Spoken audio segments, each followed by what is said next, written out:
Mga boss, kung ang inyong sasakyan ay nag-iilawan parang Christmas light kagaya nito, huwag kayong mabahala.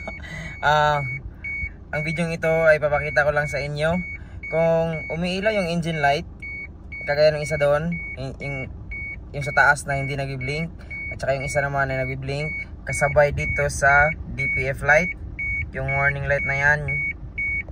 Asan ka na, focus ka, yan.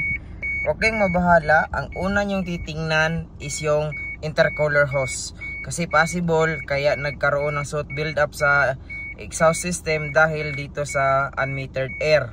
So papakita ko sa inyo kung ang intercooler hose na to ay may split o wala. So let's go. At confirm nga mga boss, meron nga siyang split. Kaya pakita ko lang sa inyo. Focus ka, ayun. Ayun mga boss.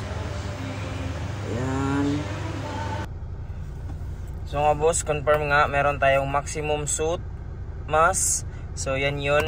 So mga boss, ang recommend natin dito ay intercooler hose, then regeneration.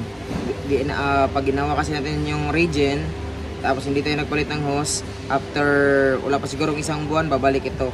So mabuti na palitan yung intercooler hose, then do the regen. Ganun din sa mga sasakyan ninyo. So yun lang mga boss, thank you and see you sa next one. Bye bye.